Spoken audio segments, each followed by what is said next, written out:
In his first public remarks since his appointment, United States Special Counsel Robert Mueller confirmed his report's main findings of Russian interference in the 2016 election, but did not clear President Donald Trump of wrongdoing. On the question of obstruction of justice, Mueller said a sitting president could not be charged with a federal crime while in office due to a policy of the Department of Justice, which makes such a determination unconstitutional.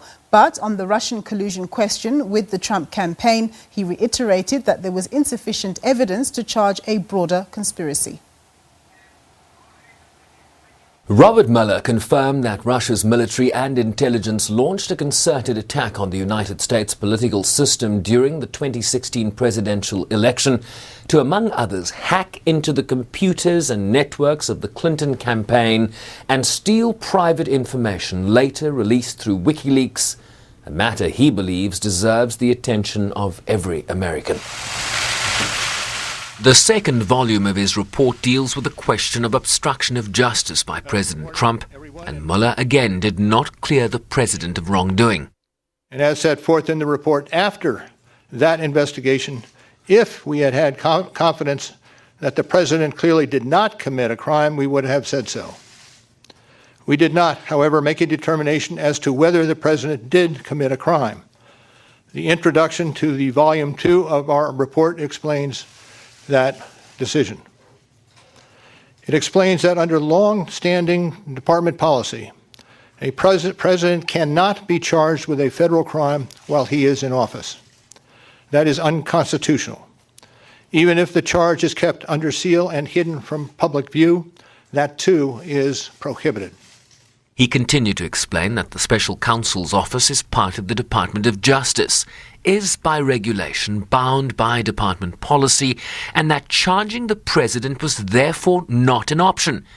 But he did leave the door open to possible action by the United States Congress. First, the opinion explicitly permits the investigation of a sitting president because it is important to preserve evidence while memories are fresh and documents available. Among other things, that evidence could be used if there were co-conspirators who could be charged now. And second, the opinion says that the Constitution requires a process other than the criminal justice system to formally accuse a sitting president of wrongdoing. And beyond department policy, we were guided by principles of fairness. It would be unfair to potentially accuse somebody of a crime when there can be no court resolution of the actual charge. President Trump, who was clearly watching the statement on television, immediately tweeted afterwards that nothing changes from the Mueller report. There was insufficient evidence, and therefore in our country a person is innocent. Mueller also hinted that he was not keen to appear before congressional probes, whether publicly or otherwise. There has been discussion about an appearance before Congress. Any testimony from this office would not go beyond our report.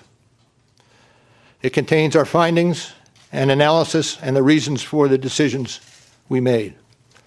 We chose those words carefully, and the work speaks for itself. And the report is my testimony. I would not provide information beyond that which is already public in any appearance before Congress. Countering the narrative from the president, Mueller said individuals who spent nearly 2 years working in his office served with the highest integrity. He also indicated that with the investigation concluded, that his office would close and that he was resigning from the Justice Department to return to private life, as the battle over his report's findings continues to play itself out in the United States Congress. Sherman Brycebees, SABC News, New York.